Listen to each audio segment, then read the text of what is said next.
Okay, so let's get the show started. We do have quite a number of people registered and all that. Okay, so but anyway, I think most of them are still in the midst of trying to join in. So doesn't matter. Okay, but I shall start right now.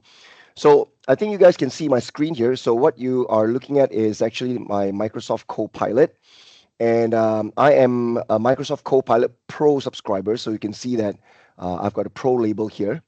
Okay, so I literally subscribe to a lot of Gen AI tools. Okay, so anyway, let me just do a quick introduction now. This particular session is all about Microsoft Copilot. Okay, I'm not focusing on other Gen AI tools. Now, I did conduct before ChatGPT. Right, I do conduct. I'm very familiar with a lot of generative AI tools, different LLMs, and all that. So I do have experience with ChatGPT, Google Gemini, Anthropic Claude. Recently I use a lot of Claude AI. In fact, I shifted to Claude AI more than ChatGPT already, right? And of course, I'm here to talk about Microsoft Copilot. Okay, so now let me just talk a little bit about the history of that. Now, I think most of you guys would know that the word or the brand Copilot was originally called Bing Chat. Okay, so they changed the name to Copilot. They standardized the brand for Copilot, which they took it from their original GitHub Copilot. So Microsoft originally used the name Copilot only on GitHub. All right, so for IT people here, especially developers who do have a GitHub subscription, right? I'm talking about the GitHub Premium subscription. So if you subscribe to the GitHub Copilot, which is essentially an AI assistant to help you code and review your programming, your code, your projects better. So it all started from there. So Microsoft actually took the brand name Copilot from there, and they standardized every generative AI platform on Microsoft with the same Copilot. Okay, so you can still find Copilot on Bing, So let me just kind of like go to my bing.com. So you can still see Copilot here, which is used to be Bing Chat, and the Bing icon or the logo, it's already eliminated. All right, so Microsoft actually notified, okay, that they are going to remove all the Bing branding, right, and all standardize it to Copilot. Okay, so you can even launch Copilot from here. So when I click on Copilot here, okay, or I launch it from this button here, this is the Copilot icon, the logo. So it will open up Copilot as well. But you can see the title, it says here, this is Microsoft Copilot in Bing. So either you're still launching your Copilot in Bing, or you go to the new URL, copilot.microsoft.com. It's the same thing, right? It's literally the same thing. So they synchronize all your chat conversations, whether you are using the new URL, copilot.microsoft.com, or you are still on Copilot on Bing. It is the same thing. Okay, so you can browse all your previous chat histories, so whatever that you type here, it will appear on both sites. So either one, no problem. Okay, the only difference is that if you are at copilot.microsoft.com, you can see you focus only on Copilot, right? There is no search. But if you are on Copilot in Bing, you can see you can always switch back to search here. So there's a tab here called search, which you can click, and you are now back to Bing search mode. All right. And if you click the Copilot icon again, then it's just pushing up and down. Okay. Now I disable scrolling to go to the search. Actually, there is a setting here where you can see it says here, oh, the setting is gone. Okay. Because there used to be whereby there's one setting, scroll down to the search, which I used to turn it off because sometimes it's a bit annoying as I try to scroll down in my Copilot. It brought me back to search. So I think I don't like the search to be integrated into that. Okay. So, but anyway, if you are focusing only on Copilot, then you can just go to directly copilot.microsoft.com. Okay. Now, it also depends on which version of Windows that you are on, right? But in the recent months, Microsoft made a lot of changes to Copilot. Now, I am sure a lot of you guys here are already on Copilot. Many of you here already know Copilot and already a user on Copilot. You may or may not have subscribed to Copilot. Generally, I heard that, I mean, based on my survey, I conduct a lot of generative AI trainings. Not many people subscribe to Copilot Pro. I'm the only idiot here. I mean, not really idiot, but I have to subscribe because I'm a trainer. So I need to train using this. Okay. So today, this session, right, I'm just going to tell you about different flavors of Copilot. So you do have three versions of Copilot. I call it three different plans. Of course, the Copilot free. Copilot free means, right, it's available for everyone, right? You don't need to pay. All you need to do, right, is that you launch your browser. Let's get started to maybe bing.com, right? And you sign in with your personal account. So in this case, I'm signing in with my outlook.com or your hotmail.com. You can have any Microsoft personal email, all right? It's a personal account. So once you sign in, when you launch Copilot, right, that is where you will see something like this. So for those of you who are on Copilot free, you don't get this pro label here. If you subscribe, you pay $20 a month, right? That is where you get upgraded to Copilot with a pro label here. Okay. So a lot of people will be thinking that, hey, why are you paying the $20? So I'm sure you also pay for ChatGPT Plus. Am I right? Well, yes. I am also a ChatGPT trainer because I think a lot of people started with ChatGPT because they were the pioneer Gen AI platform, right, on the market. So similar pricing, 20 US dollar a month. All right. So it's paid monthly. So yeah, I'm paying another $20 a month for Copilot Pro. Okay. Now, I used to start paying for Copilot Pro because of the Copilot Builder.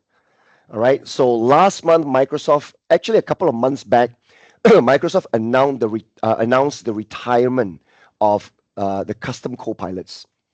Right? So that is why I think last month, July, right, from July 1st until July the 10th, they are slowly removing the entire custom Copilot. So for those of you who have caught a glimpse of that, last time it used to appear somewhere around this part here, this region. They used to have a bunch of custom co-pilots, namely designer. You've got the fitness trainer, you've got the cooking assistant, the travel planner, and all that, right? So those are custom co-pilots, right? If it's on ChatGPT, those are like the custom GPTs. So they call it Copilot GPTs. And you subscribe. You need to be a pro subscriber in order for you to build your own custom Copilot. But since now they have retired, they have removed this custom Copilot builder. So actually, it doesn't really give me the reason to continue my Copilot Pro. So now I'm actually contemplating to, stop or cancel my Pro subscription. Rather, I channel the 20 US dollar, right, to subscribe to my Claude AI. So which, yeah, again, I've subscribed to Claude AI as well. All right. So, well, I'm not going to talk about Claude here. Okay. So you want to hear about Claude? What's good about that, right? Maybe I will plan for another, a free session about Claude. Okay. So just stay tuned. Just follow us, German Consulting, and we do have lots of free trainings out there. Okay. So, but anyway, let's talk about Copilot here. Now, Copilot Pro, on top of giving you access to the custom Copilot, which is already history, no more. All right. So that's one reason, one excuse for me to start looking into canceling my Copilot Pro. But other than that, what's the difference between free and pro? Now, of course, you know that Copilot free, okay, can generate images as well. It's not just prompting here. right? And look for brainstorming ideas. And it's not just text to text results, but text to images. It's all powered by DALI 3. Copilot is actually using the same platform from OpenAI ChatGPT. So OpenAI created the imagery, okay, the AI imaging platform known as DALI, and today is version 3, DALI 3. So of course, Microsoft has access to DALI 3 as well. So the way on how when we ask and we prompt here to generate an image of something, they can generate an image, okay, for us.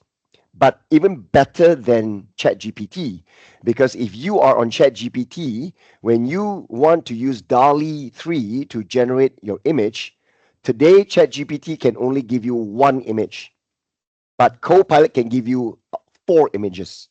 Every generation will give you an image grid of four. So let me just kind of like do a quick demo here.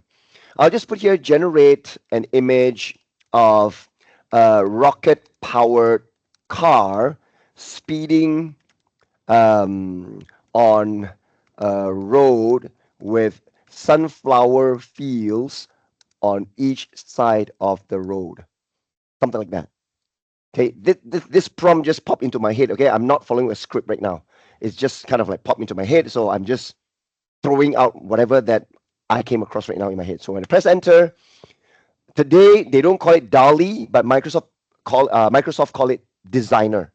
Okay, so it used to be a custom Copilot, but today they have retired this Copilot, so they just fuse back everything into Copilot. So you can see they are giving us an image grid of four images.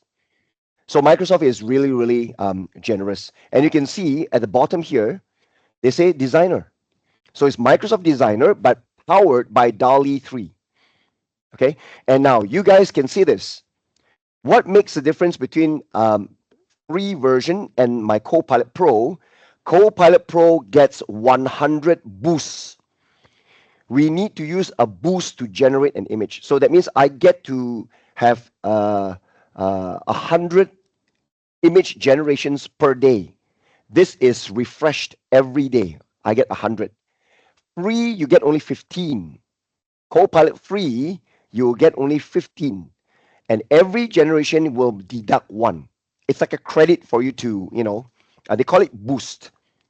Now, even if you run out, right, you can still continue to generate an image, no problem. It's not like, let's say, for example, I've generated fully 100 and it's already zero and they block me from generating an image. No, they won't. You can continue to generate. But because you run out of boosts, what do you mean by boost? It's a turbo kind of generation.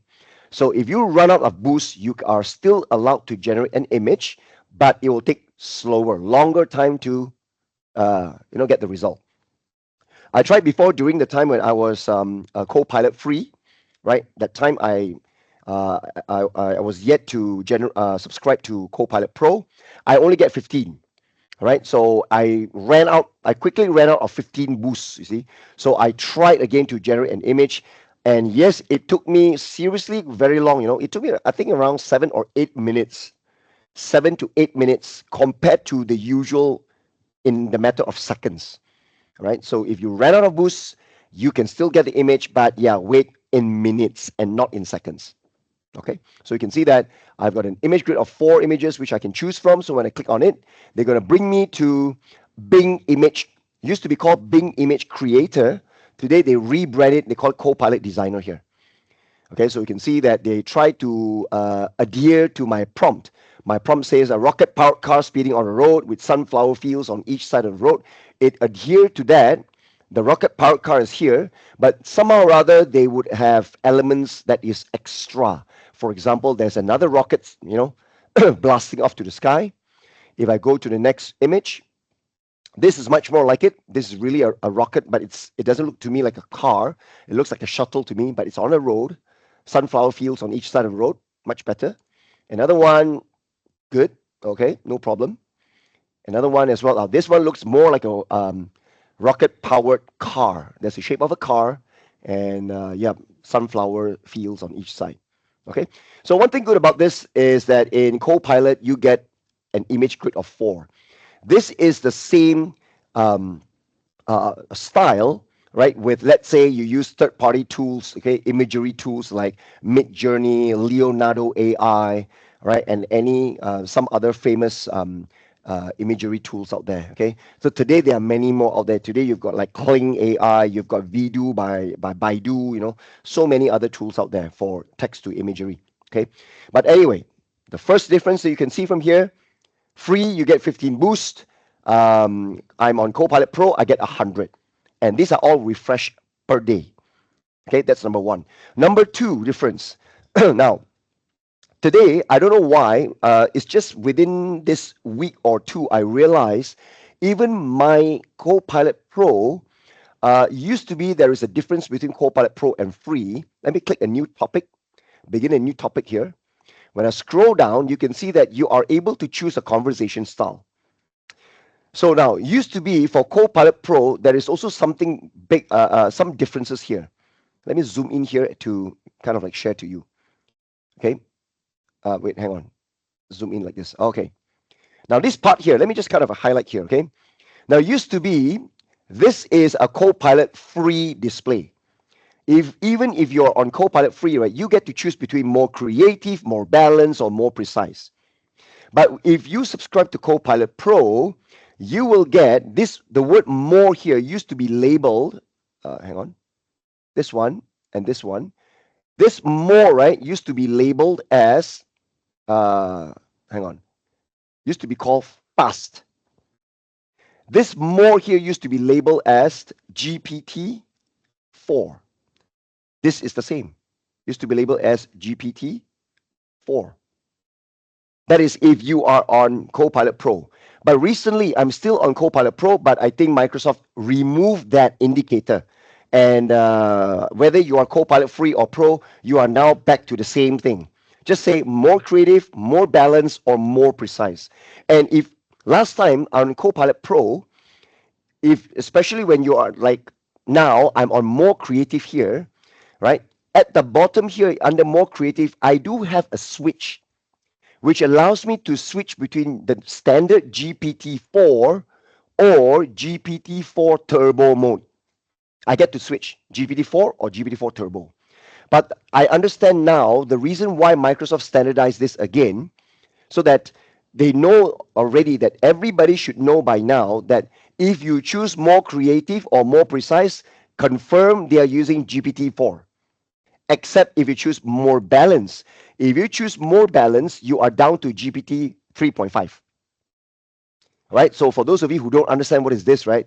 Maybe you have got no experience on ChatGPT. Well, this is actually the platform, the LLM version, the model version of ChatGPT.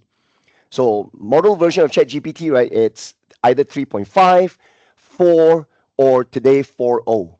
Now, Microsoft is in the middle, okay, is in the midst of rolling out 4.0. I believe they are upgrading everything to 4.0 as well. They're trying to follow ChatGPT. Okay, so that's the reason why they removed the GPT-4 from Turbo. As well as the Turbo from the Copilot Pro. All right, so that's the rumor that I heard. So Microsoft, in the background, they are updating their GPT-4 to be on par with ChatGPT, which is to the latest 4.0 model. And the 3.5 is no more. There's no more 3.5 by ChatGPT. It's now 4.0 mini. So 4.0 mini replaced 3.5, right? Which is actually a lightweight, fast version of 4.0. So I believe Microsoft Copilot, it's doing the same thing right now.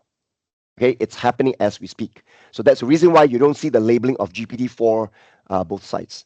But rest be assured, okay, that when you switch more creative or more precise, you are using the fastest model, unless you choose more balance. More balance is using the less smarter version. Okay, but let me just tell you about more creative, between more creative and more precise. Now, what is this for? Huh? Now, if you choose more precise means, right, you can see when you hover your mouse, it says here, start a concise chat useful for fact finding. Yep, that's it. Very simple. If you choose more precise, right, the prompts that you try to, converse with Copilot, you're asking something that is a bit more factual, right? That you are trying to research about facts. Okay, so the answer that you expect, okay, should be very precise. So the other one, if you switch to more creative, well, from the name, creative means, right, it's more towards imagination, right? As well as you want it to be a more creative writing. Now, for example, if you ask a question to Mike from Copilot, if you want to ask about something factual, let's say you want to ask about history, you want to ask Chat GPT, sorry, you want to ask Copilot to help you write an article, okay, let's say about the advancement of sustainable energy, okay, and the impact to the current global economy. These are very precise stuff, so you switch to more precise. All right.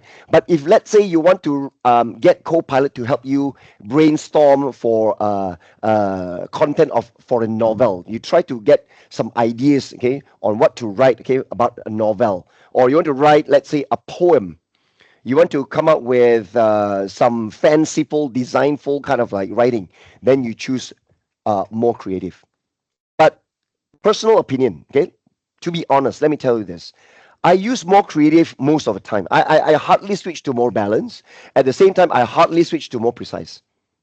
All right. But I found out that, okay, even if you remain on more creative and yet you are prompting Copilot and you're asking Copilot something about facts, yeah, it still does give you all the answers, right? But there are times you compare by switching over to more precise and you submit the same prompt, you can see the quality is slightly different. You can feel, right, and you can see very obvious there are some differences between that. So I have hence, right, experimented between the two modes, more creative and more precise. So every time when I ask about facts, I quickly switch to more precise because I wanted the results to be less imaginative, less written in a creative style. I want the style to be in a very straight, upfront, formal manner, but less, fluffy words and all that. So that's why I put it to more precise.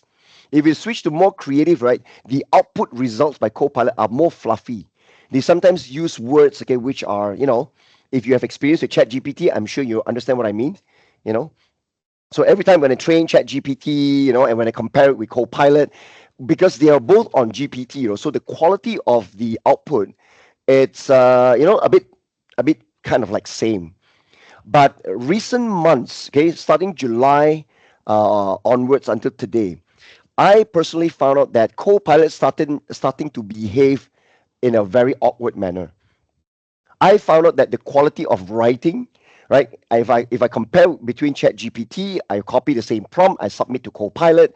Copilot gave me a lot of excuse me for my word, for my language, but I've got to use this word called bullshit. So like a bit bullshitty kind of feel, So or sometimes it's kind of like over, the result that I was given by Copilot sounded a bit overwhelming and sounded to be over fluffy. All right. So when you talk about fluffy, now I focus on prompt engineering. Now I'm a prompt engineer trainer. All right. So it all started in ChatGPT. And I teach people, right, about when you submit a prompt to ChatGPT, you can actually direct ChatGPT, or in this case, Copilot, right, to do the same thing. You can actually tell Copilot in the sense that I want you to sound, I want you to control what style. You can say that you please limit your vocabulary, do not sound over complex, right? Words like what delve, what tapestry, these are all bull crap. Seriously, no one human writes like that. Not even Stephen King, or whichever famous author. Okay, no one sounded so bombastic or fluffy. Okay, and like writing email, I always crack this joke. I'm sure a lot of you guys would agree with me. Every time you read an email, it started with, I hope that this email finds you well. How many of you guys found that? It's an extreme red alert. This email was written by ChatGPT or AI, right? Because these people, when they use AI to generate the email, they don't even bother, to review and change or paraphrase or do whatever. They straight up front whatever output by the AI, they just copy and paste and send as an email. So I have received so many emails that says, I hope that this email finds you well. Who writes like that? Come on, you know. So that is why only AI writes like that. So, well, anyway, that's in terms of writing. And I found that even if you ask, let's say, for example, let me try right now using more creative. I just say, write me an email to my colleague named John. Now, I don't have a colleague named John. It's just imaginary. Okay. Write me an email to my colleague named John. Okay. Um, Asking him, okay, to join, or not say join, or maybe ask him to perform an a post-mortem, okay, of a recently completed project. Okay, I want the email to be uh, in no more than 200 words. Okay, that's it. I just specify the length, right?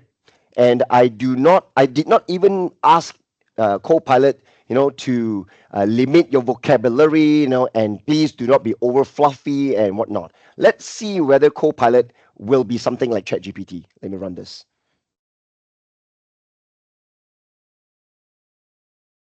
Look at that. Look at that, guys. I'm not lying to you, but it's just that it sounded a bit different, but it's still the same. I hope this message finds you well. Look at that. I'm not lying to you. I'm sure most of you guys who have received email like this, right? I'm sure you would agree. Okay, I know that none of you guys can turn on your microphone. You're not supposed to. This is a webinar. So I'm sure some of you guys are maybe giggling or whatever it is. Yeah, I have proven to you. Even Copilot, right? Because the back end is still GPT, right? It's the same LLM model. Okay, they're using the same model as of what OpenAI invented or created. Okay, so you can see that it is, it sounded the same. All right. So, but anyway, okay, you can actually use Copilot to help write you an email. But like I said, that in order for you to control that, right now, one thing good about ChatGPT, you do have memory which you can customize. You do have custom instructions which is missing from Copilot. Copilot, right? Okay, you need to actually write everything into the prompt. Now, speaking about the prompt, let me highlight to you another difference between Copilot Free and Copilot Pro. Now, how long can you type here? That's the difference. So Copilot Free, you can type up to 8,000 characters. Now, somehow or other in Copilot, they are measured in characters. It used to be, right, that this particular message box used to be, right, like I think last year, they used to be able to display how many characters left. I think somewhere at the bottom right hand corner of this box here, today there's just a microphone button and also the attach an image button, right? But used to be these two buttons is on the left. At the bottom right, they used to show 0/ let's say 4,000. So as you type the characters, they actually count up. So they will show you, okay, 400 out of 4,000. So maximum 4,000 characters. Okay, but then they actually upgraded, right? The Copilot Free to they upgraded to 8,000 maximum characters. Now today they don't display that anymore, but let me tell you, it is still the same. So Copilot Free, 8,000 characters maximum you enter inside this box. Now, Copilot Pro, like in my case, I'm Copilot Pro, I can enter double than that, 16,000 characters long. Right? So, which is a bit weird because Copilot calculates characters.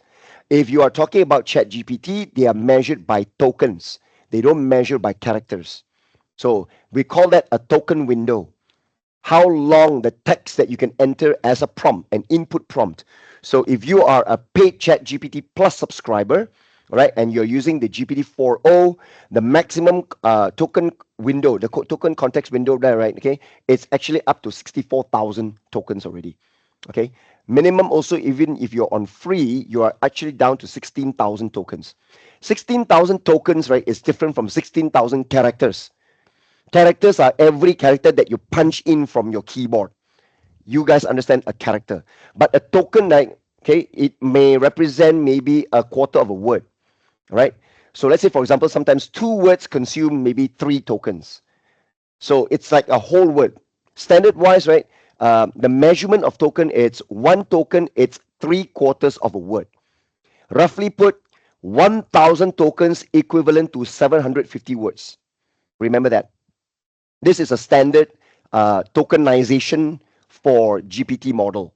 Now, I'm not so familiar with the rest of the tokenization offered by other LLMs like Gemini or Llama or Mistral, Falcon, or whatever other LLMs out there. Okay, but GPT's tokenization, it's roughly 1,000 tokens representing around 750 words. Right? So that's actually the tokenization, and Microsoft follows that. But it's just that they don't measure in tokens here. Whatever, how long that you can type in this message box, this prompting box, the message box here, right? The input box, we call it. It's 16,000 characters for Copilot Pro. For Copilot Free, you can only enter up to maximum 8,000 characters. Okay. All right, so that's actually a couple of these differences between Copilot Pro and Copilot Free. And Copilot Free, if I'm not mistaken, you also do get this notebook here. The invention of this, or the introduction of this notebook, is something that I love the most as well. Okay, this notebook, it uses the same concept of, for those of you who are technical people, you do, let's say, Python programming, if you're familiar with Python, you know that we do have something called Python notebooks, Jupyter notebooks and all that. So the notebook, right, it's just a collection of artifacts, right, or codes. So I'm sorry, okay, for those of you who are technical, you will understand that. But for those of you who are from non-technical background, well, let me explain. Well, a notebook is just a collection of all your, texts as well as codes. So these are specifically for technical people, especially, let's say, people who are programmer, who write programming languages, all right, who write code. But now they make use of the notebook here, this feature, right? Now, one thing good about this feature is, now, let me kind of like this, give you an example. You know what's the difference between Copilot, the standard Copilot here, right? Now, let's say, for example, let me click again a new topic. Whatever prompt that you type, maybe I should not go and open a new topic. Let me get back to the previous email. All right. So I've entered a prompt here, right? I've entered a prompt. I got the result. And if you want to make changes to this, right, you need to key in the prompt again. All right. For example, maybe you type in this prompt, and based on the result output by Copilot, you're not happy about it. Then you want to get Copilot to refine. You want to fine tune it. You want to tweak it. You want to get Copilot to change it. You got to enter a prompt again and again. So this is actually a conversation thread style, right? You type in your request, right? You get the result. Another request, another result, another request, another result. So it's all arranged in a conversation thread style. All right. So now let me show you. What about notebook? Now notebook is different. So let's say, for example, okay, I do the same thing. Let me just kind of copy, because I'm lazy to write in something else here. Let me copy my original prompt about writing email. I switch over to my notebook. Used to be, when they introduced notebook, right, it's a left and right panel. This thing, right, is you write the prompt on the left-hand side, the result appear on the right-hand side. But now they use top and bottom. They rearrange the layout. Instead of left and right, now they put top, bottom. So you type on at the top. I run this. The result will come out at the bottom here. You can see, again, I hope this email finds you well, blah, blah, blah. Okay. Now, this is not going to be in a conversation style. As you can see, a notebook is like a playground for you guys to experiment with prompts, for you guys to construct a prompt. If you are trying to explore what is a good prompt, and you do not want to waste your standard Copilot conversation, especially, right, for example, in Copilot Free, you guys do also have a limit of like 30 messages only before you will be asked to wait, okay, for maybe an hour or two before they refresh your 30 messages. Unlike ChatGPT's limit is very, very little for ChatGPT free subscribers, okay, especially for the usage of the GPT 4.0. I think you can only type around like 5 messages, and then they said, oh, you have hit the limit, you got to wait 5 hours, before doing it again. Now, Copilot free, you've got a lot of messages limit. It's like up to 30 messages. So the 30 messages is like you type one prompt and you get a result. That is one message gone. You type again the second one, right? Second prompt, and then you get a result. That's the second one gone. You're down to 28, right? So if you do not want to waste that kind of thing and you're trying to experiment with prompts. So right now, you can see that I received this particular result based on this prompt. Now you can directly edit your existing prompt and send again. So you don't go into a thread, a conversation thread. So like for example, now maybe what if I change it to no more than 100 words, make it shorter. See, I experiment my prompt here. Then I run again, and you can see you don't see the past results. It's a new result. The new result again will be overwritten. So this is a great place for you guys to test your prompt before really, coming up to a finalized perfect prompt that you are satisfied. Then only you take the prompt and move over to the standard chat and you submit to the standard Copilot. So like I say, a notebook, actually I should not call it notebook. If I'm Microsoft, I will call it playground, right? Because OpenAI calls it playground. A lot of other Gen AI platforms, right? They call it playground. Even Anthropic call it playground. Okay, I think Google, I'm not so sure about Google Gemini. I've never experienced on Google Gemini, but both OpenAI and Anthropic, they call it playground. A playground is really a place where you get two panels. One panel is when you type in all your prompts and you hit the enter key and you get the result. Okay, and if you're not happy with the result, and then again you switch back to your input panel and then you just tweak and fine tune, modify your prompts, modify until you are happy, until you get a good result, right? So like I say, that indicates it's a playground for you to test your prompts. Okay, so again, if you're not happy here, then you can just test it. So for example, I say no more than 100 words, but they always put there, I hope you're well. I hope that this email finds you well. So maybe I just put here, avoid starting the email message with the phrase, I hope this email finds you well, or other similar messages. See, I added my prompt here right now to ensure that I get better content. So now I try to run this again, and let's see. Okay, cool. Straight to the point. Dear John.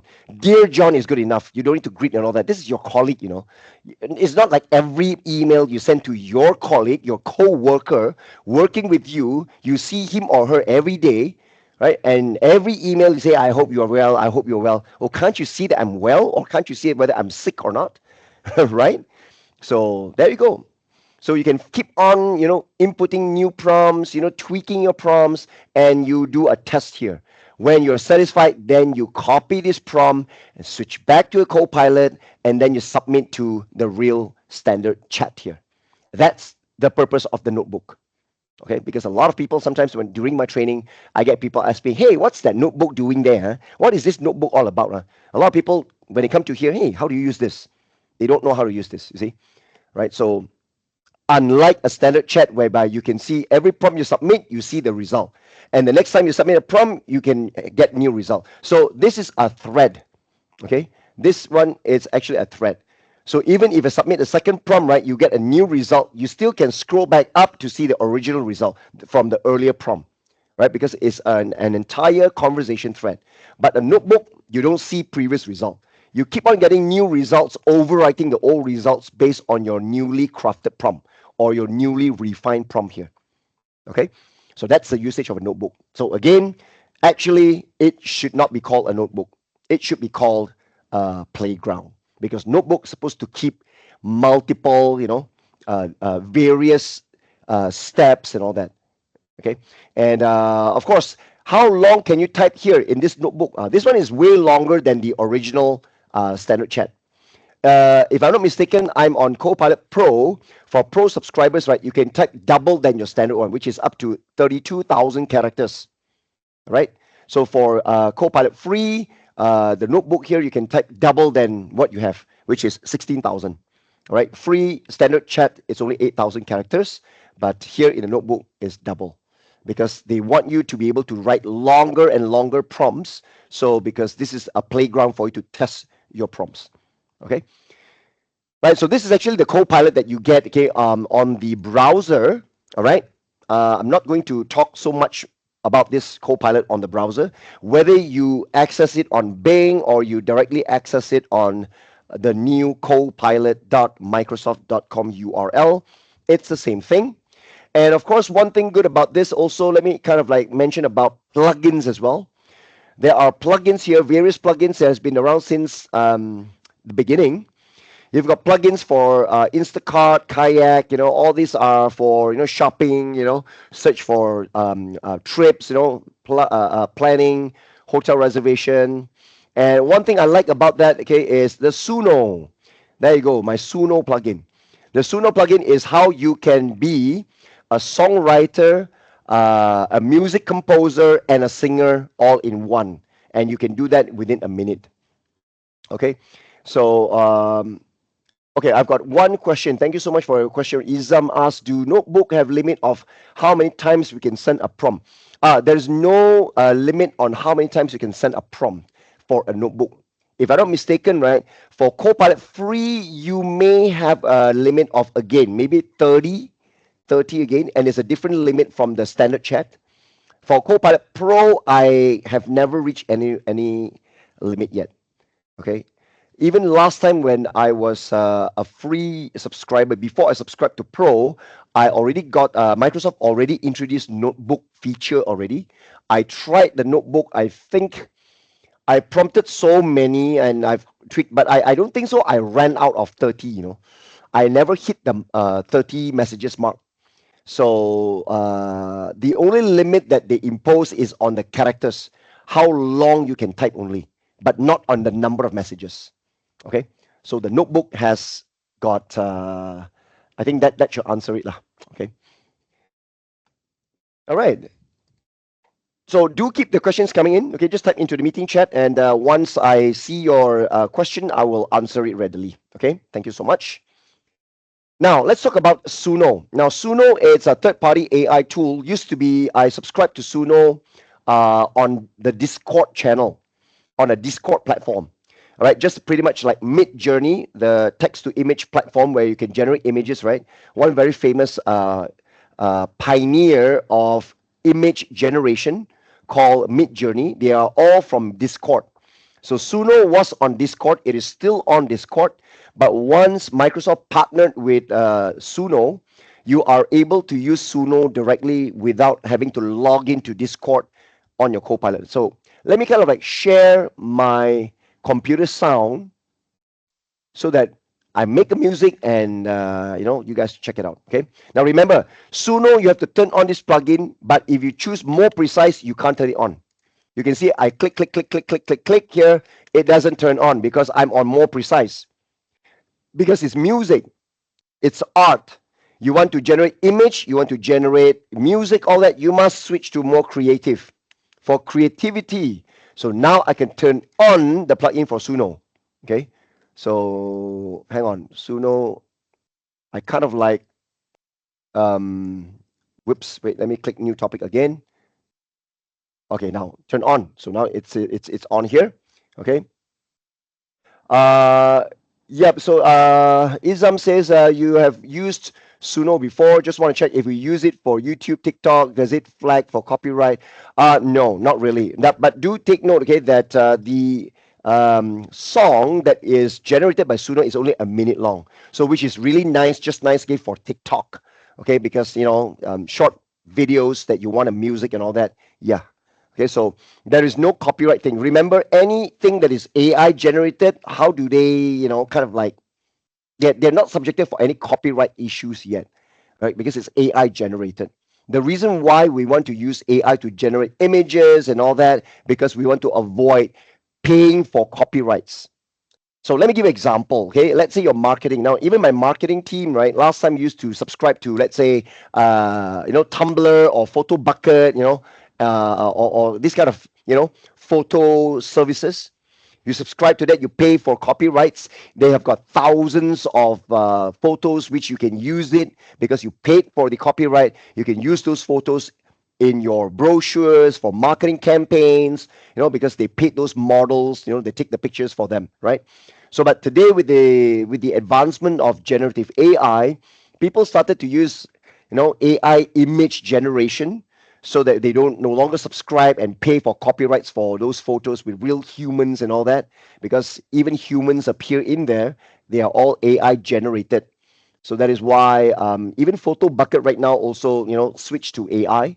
All right. So I pity those models, who used to earn an income, by contributing to all these photo taking sessions and all that. But right now it's all AI, right? So when we use AI to generate music and all that, there is no copyright issues and all that. Okay. So the copyright that we get flagged only if you were to play a song that is popularly known. They were sung by a real singer. That the music was composed by someone. Okay, out there. So that one, based on a database, they would know that that's an original song. So that one, they will flag it for copyright. Okay, but any AI generated, no, not really. Okay. So now I turn on my Suno here. So let me just kind of like demonstrate this. I'll say, write me a song about. So since we just ended Olympics, right? So yeah, I'll just write about Olympics because I don't have any ideas. I'm not really that kind of a creative person myself.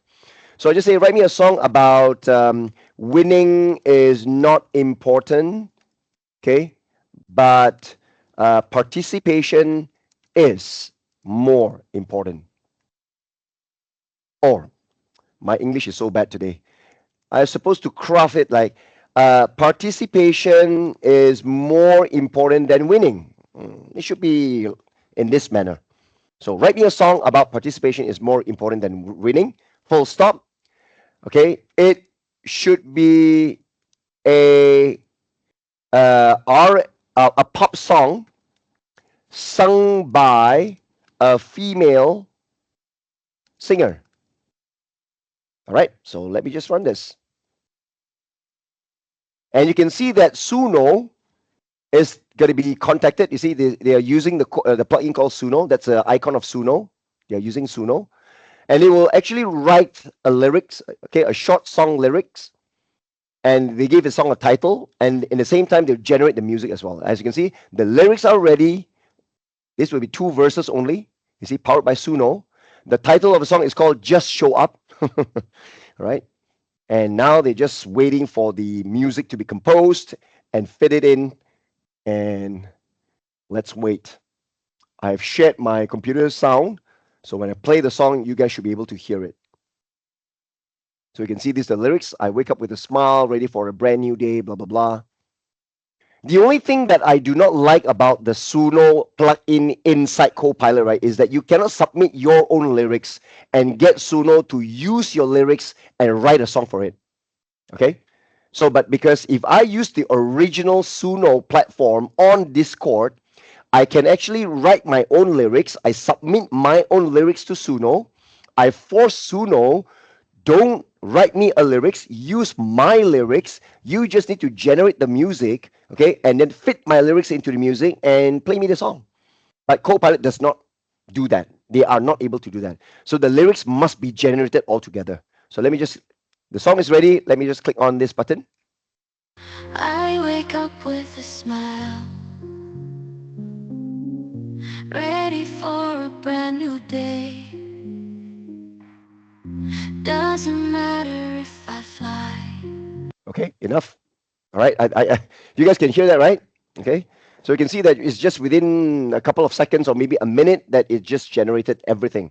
So they wrote the song. Okay, it's a female singer, and the lyrics is there. So it's a minute long only. So it's really perfect for TikToks, all right, and all these instas or whatsoever. Okay, all this kind of like short video, and you want it to have a background music or whatsoever, right? And you know what? Now I can actually do the same. I can continue. Let me show you what else I can do with it. Now I've got the song already, right? Now I just say that. Now change the song to a rap song sung by a male singer. Sung by a male singer. I change it from a pop song to a rap song.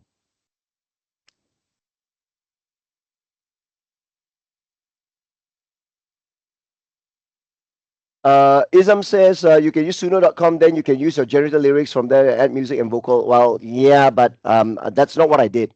Okay, I used ChatGPT, right, to help write a poem. I used the verses of a poem, right? I used that as a lyric, and then I upload it, okay, to Discord, the Suno on Discord. I use a command to write it. Okay, so yeah, I mean whatever it works lah. Because I think Suno right now has an interface on the web. It's just like pretty much like Mid Journey. Mid Journey today, you no longer need to go to Discord. They have their own midjourney.com, right? So they have their own website dedicated interface for that already. Okay, so there, it's done. So now they have rewritten it. Okay, and let's listen. Got the crowd hype, no need to flex. Six packs, slick lines, no lies, spin straight facts. Effort on max, ain't about gold plaques. Victory's Ooh, cool, but the nice. trying the tracks from the side. Okay, cool. All right, so yeah, just something fun from this Microsoft Copilot on the web on the browser. All right.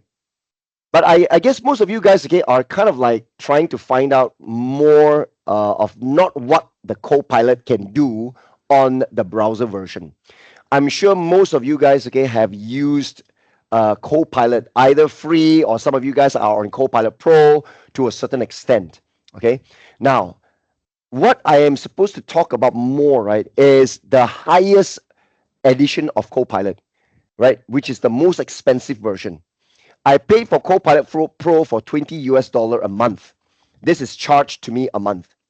I also subscribe separately to Copilot for Microsoft 365. That one is $30 a month for one single user license. But that one is even worse. I don't get to pay every month, right? I pay annually. So when you subscribe, you have to pay one shot, 1 year. So they charge me $381.20, including tax. Okay, because it's $30 a month. 12 months, you pay for 12 months is $360. Add with tax $21.20.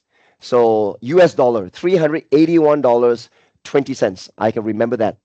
Okay, that's for one user for whole 12 months. It's renewable every year once. Okay, so if Microsoft is smart, because they take your one whole year money first. Whether or not you like it, let's say 6 months down the road, you cancel it, they are not going to refund to you, man. Right? So 6 months down the road, you cancel the subscription, you still get to continue to use them for the next 6 months. Just that when you cancel it, next year they are not going to automatically renew for you. Right? They're going to be flag cancel so that by the next year your subscription will not continue. That's all. Okay, so for any annual subscription, it works that way, right? So you subscribe, you paid for one whole year, but let's say you use only 6 months, they are not going to refund to you for the balance of 6 months. They will still allow your subscription to be active. Since you paid for it, we are not going to immediately cancel for you. When you flag for cancellation, it's to flag it for next year renewal. You're not going to renew it. That's all. Okay. So yeah, I'm supposed to actually talk about more on Copilot for Microsoft 365. Okay, now Copilot for Microsoft 365 is the actual productivity assistant that you get. This Copilot on the browser, okay, the free Copilot or even Copilot Pro. Now, why do I pay for Copilot Pro? You see, Copilot Pro is only for personal. I sign in. Look at that. I sign into my using my personal account, my personal Microsoft account, my Outlook.com. Here, I can switch to a work or school account. Now, check this out. When I switch to my GemRain account, which is my work account, now the interface changes to Microsoft, that Copilot for Microsoft 365. And you can see now I'm on my gemrain.net, my email address. So the interface has no more picture and all that. It's more towards work. Okay, so now I'm still on the chat bot, my Copilot chat. Okay, but it's for Microsoft 365. And you can see, okay, that they have removed, okay, the company name and all that. Now, even let's say, for example, if I switch to my copilot.microsoft.com, My copilot.microsoft.com, the new, I'm not using Bing right now. I switched to the newly dedicated Copilot URL, copilot.microsoft.com. And this is still on Pro. Now, let me again switch to my work or school account. Hello, I say I switch me to work or school account. Okay. Oh, no. You can see sometimes this new URL, they do have this problem. I keep asking to switch to the work. No, it's not. Okay, I think this problem has been around for a couple of days already. I've been trying to switch to a work or school account on this new URL. It keep on, bringing me back to my personal account. I don't know why. Okay, but anyway, let me go back to my Bing.com. I use the Bing version. I click my Copilot, and this is my Copilot for Microsoft 365. Okay, so now whatever that you chat here, right, is totally different from the personal version of Copilot. Remember, the subscribed version of Copilot Pro, right? It's for a personal account. For the one that is work account, now, provided that at your work email, it's part of the Microsoft 365 subscription. So a Copilot for Microsoft 365 subscription, right, is added on top of your existing Microsoft 365 subscription. Right, it's not like people start asking me sometimes, what if I subscribe to my Microsoft 365 is enterprise, it's the highest edition. My Microsoft 365 is E5, E5 is the highest for enterprise. Do I automatically get Copilot? Well, the answer is yes, you wish. No, the answer is no, of course, right? You wish you get it for free. No, you have to pay extra. It's like a purchase, it's a separately purchased subscription, right? That is added on top of your existing Microsoft 365 subscription. All right. So my Copilot Pro is added on top of a Microsoft 365 personal subscription. So I can actually, I don't mind showing you something. Hang on, let me switch back to my personal account because there are times people ask me about all this licensing subscription kind of thing, right? So let me go to my manage account. There's some personal information here, but don't worry. I think I just want to focus you guys on my subscription here. This is personal, yeah? Let me remind you, personal. So you can see on my personal account here, these are my subscriptions that I'm holding, which is my my Outlook.com. I've got my Microsoft 365 personal. You can see that. This personal is charged a year as well. So it expires March 11 next year, 2025. I paid 309 ringgit Malaysia for this. This is Microsoft 365 personal. I can upgrade it to family version. Okay, but this is personal. Then I added my Copilot Pro. As you can see, it charged me 98 ringgit because it's 20 US dollars. So it's standardized to 98 ringgit per month. This is charged monthly. So I paid separately, okay, for this is for my personal ones. So this is Copilot Pro. It's on top of your 365 personal. But the one that you are looking at here, when I switch to my work account, this is for your Microsoft 365 for your organization. Okay, you can see that my email address is my organization email. Okay, gemrain.net. Okay, so you can see I do get a green color shield here as well. Now the green color shield here is an indication that it's on top of your Microsoft Enterprise Compliance Standards, that whatever that you chat with Copilot for Microsoft 365, it's within your organization's tenancy. It is within your M365 tenancy. Unlike the free Copilot or even my Copilot Pro, which is personal ones, now that one is subjected to Microsoft's able to access your prompt, able to access your data. Now, please take note. Okay, let me get back to my Copilot personal again. Sorry for switching here and there because I am here to tell you the different spectrums, different flavors of Copilot. Okay, because still a lot of people are kind of confused here. So if I go to switch to a personal account here, in my personal account, Copilot Pro is personal, right? Now, one thing for sure that also stopped me or is giving me an excuse, right, to stop my Copilot Pro subscription is I used to have pay-per-click button offered by Copilot. The pay-per-click button, right, is just like ChatGPT's ability for you to upload or attach a file. All right, when you attach or upload a file to ChatGPT, you can then prompt ChatGPT to help you summarize it or analyze it or whatsoever. That's the most valuable part of a Gen AI tool. In fact, I am still paying for ChatGPT Plus. It's also because of that.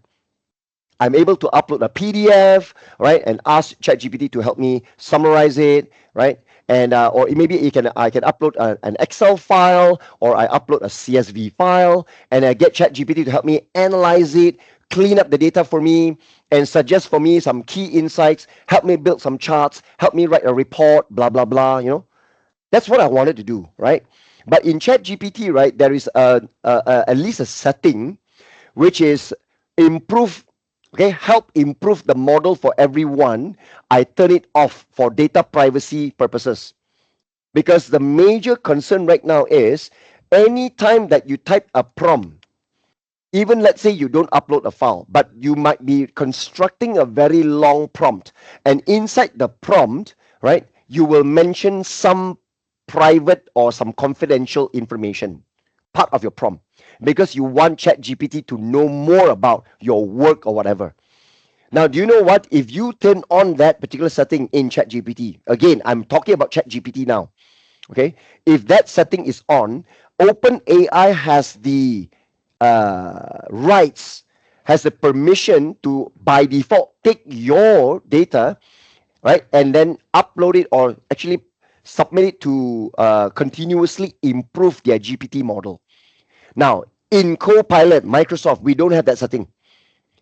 In Copilot for Microsoft here, okay, especially for personal version, whether or it's free or pro, it is already understood, okay, that Microsoft's privacy, even though part of their privacy and compliance statement, Microsoft is not going to leak out any of your uploaded file or data whatsoever, okay? But then a lot of people do not trust, okay, in having Microsoft able to access my data and all that, you see? And because of this, right, I think it's because of some of this antitrust law or whatsoever, Microsoft decided to pull the plug. They no longer allow you to attach a file, because uploading files and all that, right, it's a beautiful part. It's a very good function. But a lot of people are questioning and bombarding Microsoft about data privacy issue. I upload the file to you. That means Microsoft, you can take my file, you can use my data and continuously, train and improve your Copilot. That means my data, it's leaked out to you. You have access to all my data. All right, and yet you don't offer me a switch, like on-off switch, so easy as ChatGPT. At least ChatGPT has an on-off switch, but you don't give me that, right? So that is the reason why Copilot Pro, which is the personal ones, okay, it's not. I don't find people subscribe to it, and that's also give me an excuse that maybe I want to pull the plug as well. I may want to cancel my Copilot Pro subscription. Okay, but my Copilot for Microsoft 365. Let me switch back again to my work or school account. Copilot for Microsoft 365. This one, because of this green color shield they mentioned here. Let me close the chat history.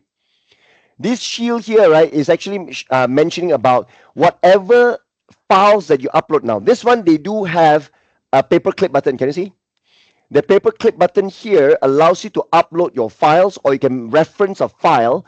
And in fact, because it's for Microsoft 365, it is already understood that this version of Copilot, which is living together inside your Microsoft 365 tenancy, you got to accept the fact, okay, that this Copilot has access to your entire OneDrive, your entire SharePoint, your entire Microsoft Exchange, all your emails, all your meetings, everything. But then whatever that they have access here is only restricted and limited within your own Microsoft 365 tenancy. But Microsoft, they are not going to have any part of it.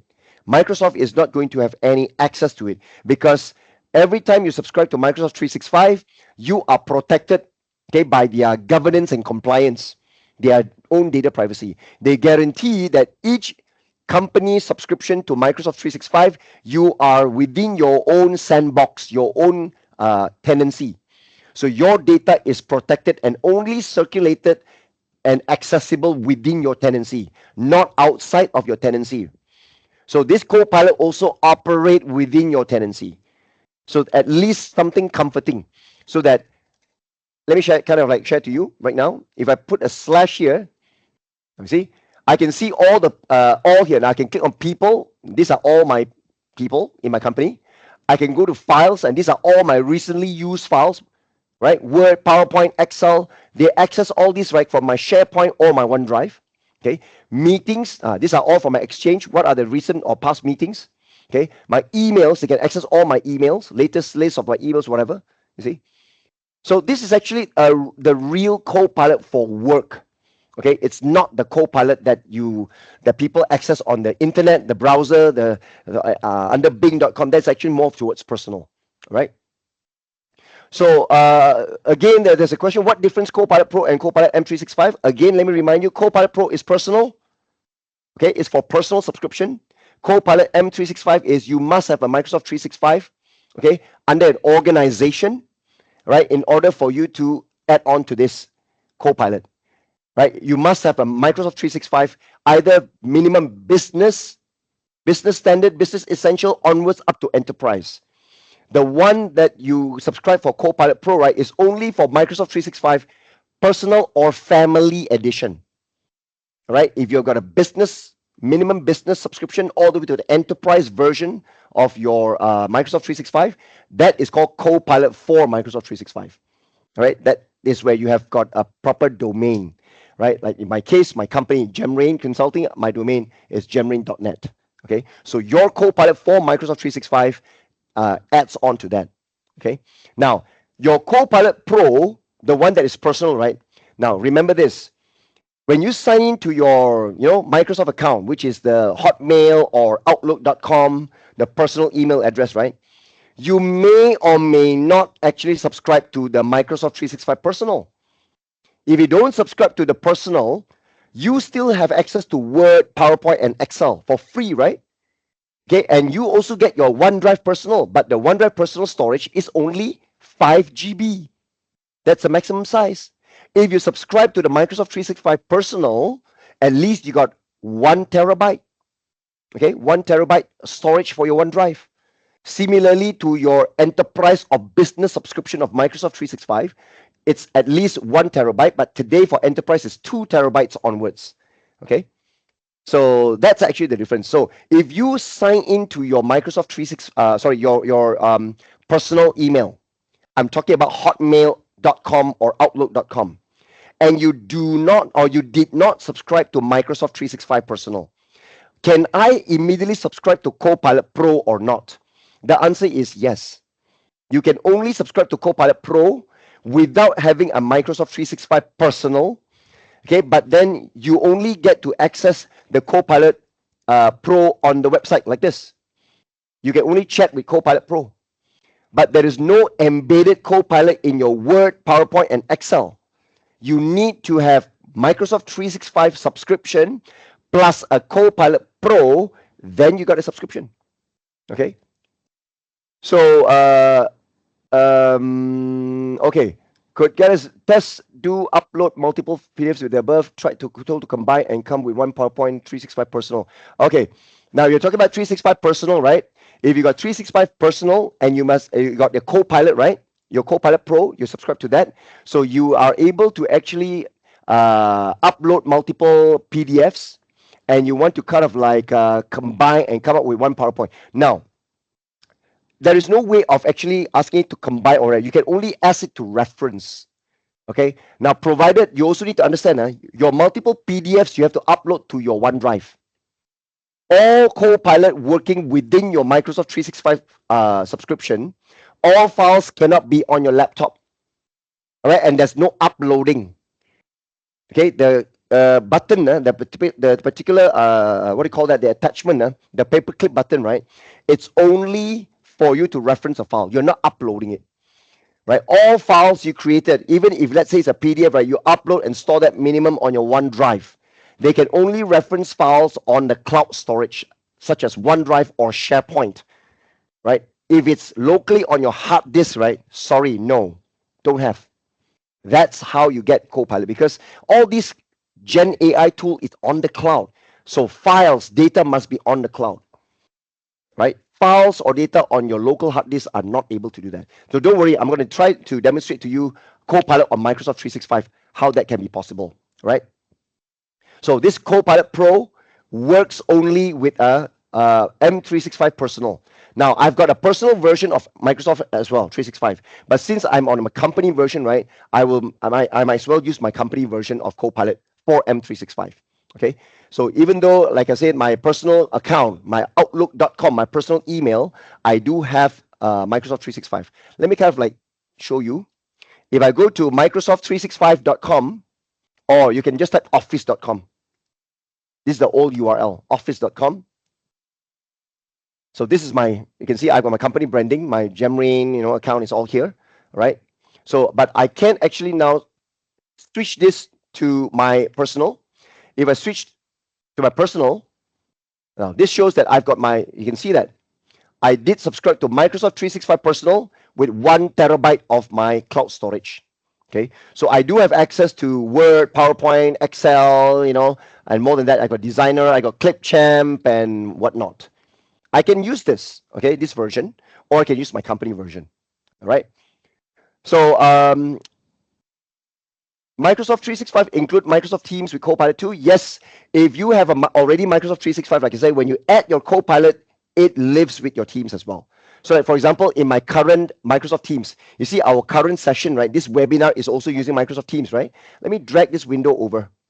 This is actually our current session, as you can see. Now, because I got my Copilot license, I can see a Copilot button here. When I click Copilot here, there you go. So this is actually whereby you can type in a prompt to Copilot. Now, what's the usage of this? Now, let me give you an example. Since you guys are asking me about the actual Copilot that lives inside your Microsoft 365. So I'm not going to talk more about the Copilot, the free version on the browser. Okay. So let's start talking about Copilot for free. For Microsoft 365. Now, since you asked about Teams, now, let's say, for example, you have a meeting on Teams meeting, okay? Teams meeting. It starts at 10 a.m. You are late. Okay, you are late for the meeting. Let's say you join the meeting late at 10:30. So you miss out 30 minutes. So it's no longer an excuse for you. So what did I miss? Sorry, I didn't catch. What do you guys say? Sorry, I'm late for half an hour. If you have a Copilot license on top of your Microsoft 365, you can now join the meeting already running for half an hour. You launch your Copilot and just type here, what did I miss?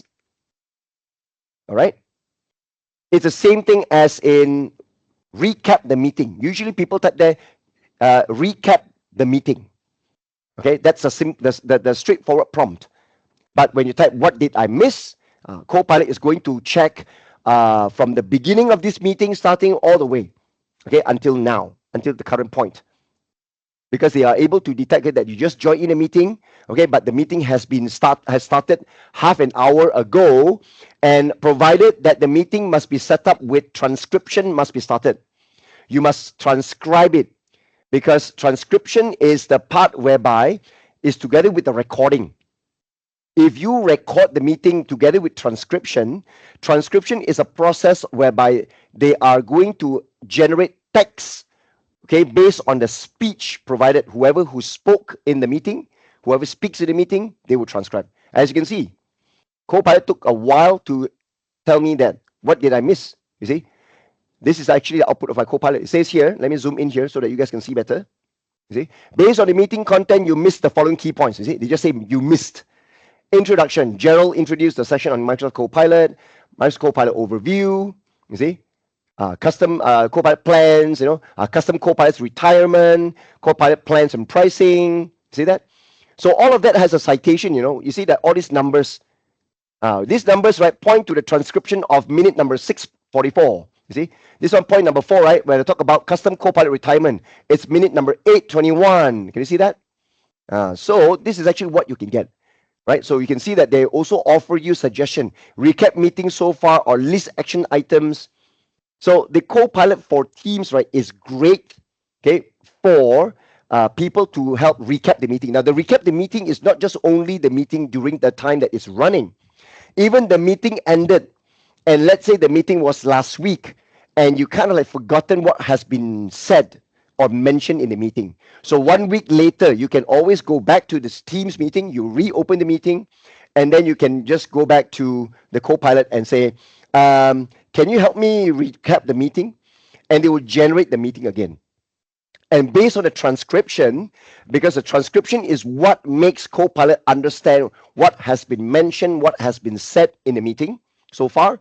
And this transcription can be used to even generate meeting notes, right? Because I used to have this problem a long time ago before the era of Copilot. Okay. I did quite a number of trainings, virtual trainings, especially during the COVID-19 pandemic era. Okay. So all virtual trainings we conduct using Microsoft Teams, just like this. Okay. And sometimes I conduct a workshop. And sometimes, people start asking me, my participant says, do you give handouts? Like, do you have notes for us? Do you have like textbook? You don't give us textbook. You don't have any books for us, ebooks. Do you have anything? If you got no ebooks, right? At least do you have some notes for us? So actually, I don't have the notes because it's a workshop. It's hands-on, you see. It's all doing lab exercises.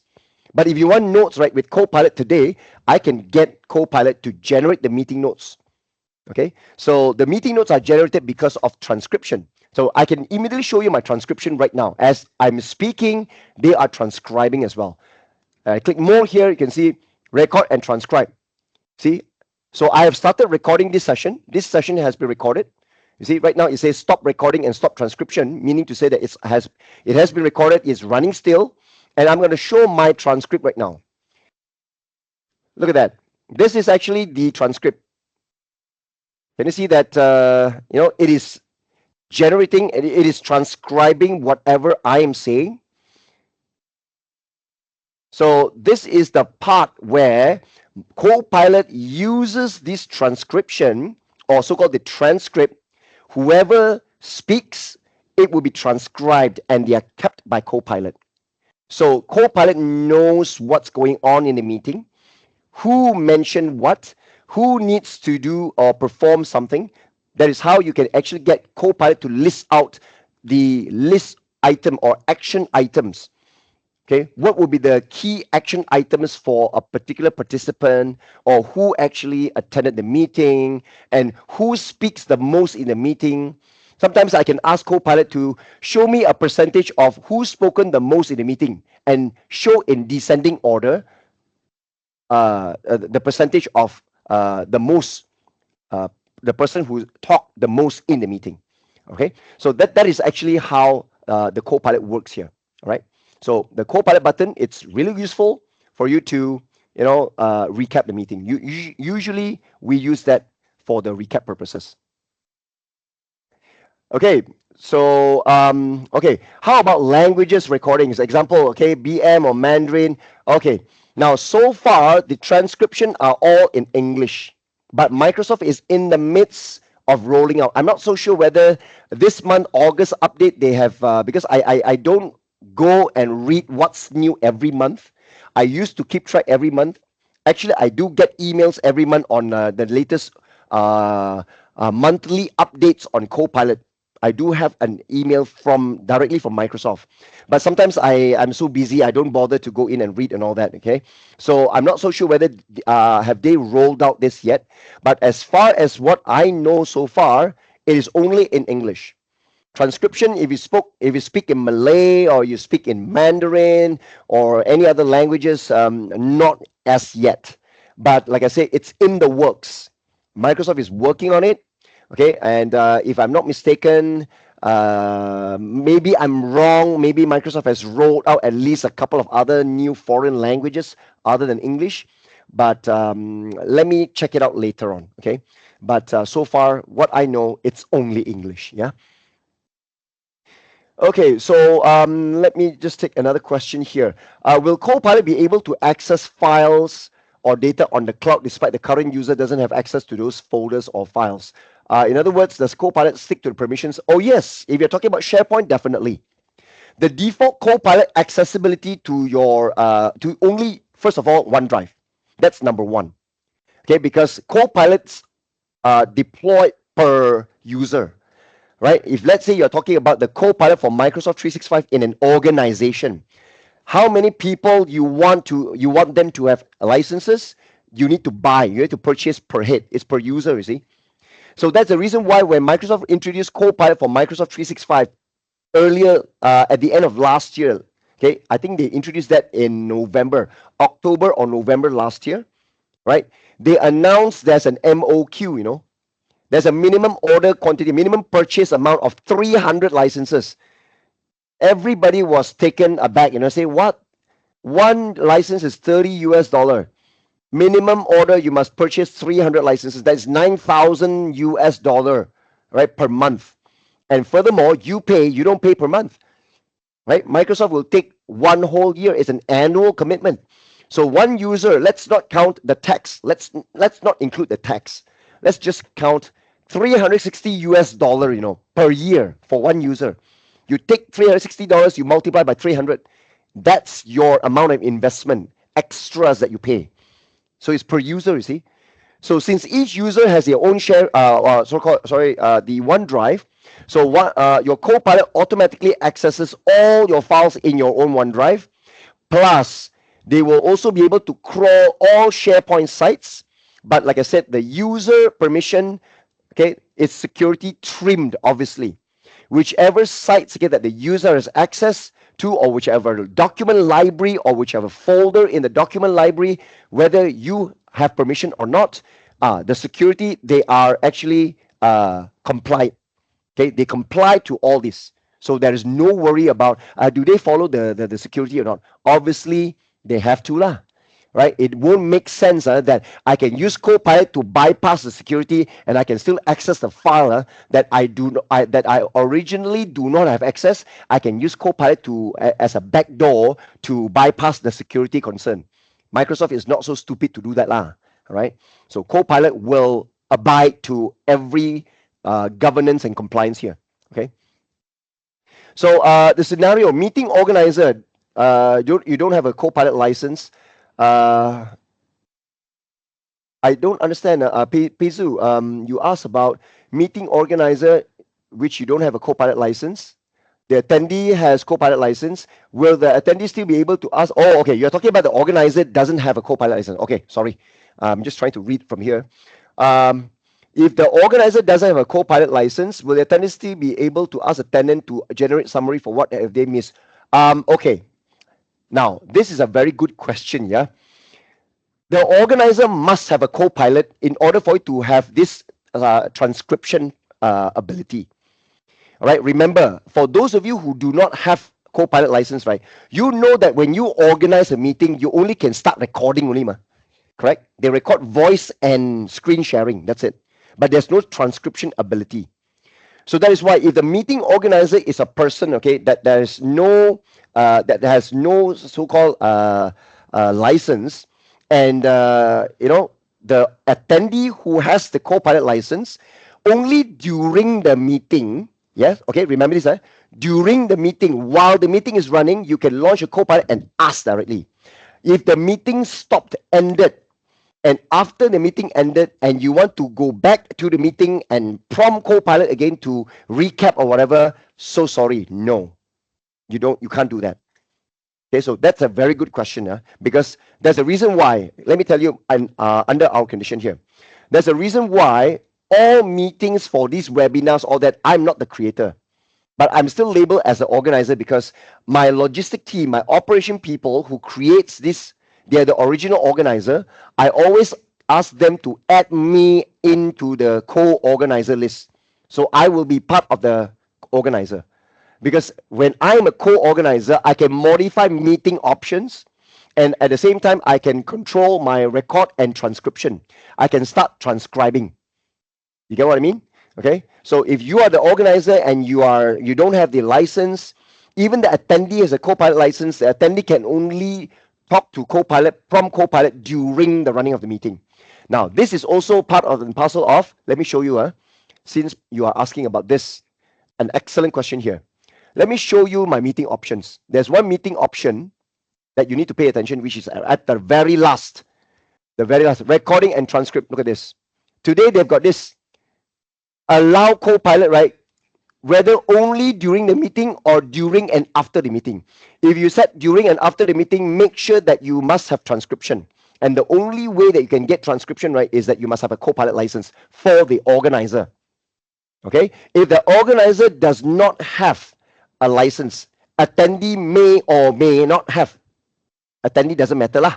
As long as the organizer does not have the Copilot license, right, you are only able to set only during the meeting. The Copilot is allowed for the attendee to use if the attendee has the license, but only during the meeting. Okay, so that's your answer lah. Okay, so most of the time, okay, like I say, the meeting options are usually set during and after the meeting because I'm the co-organizer. You see, I am added here. Choose co-organizers. My name is added there.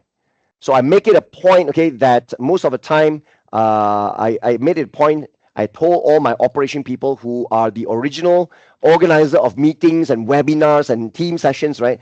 I asked them to always add me in as a co-organizer so that I can tweak the settings and I can actually have transcriptions and my Copilot will work even after the meeting.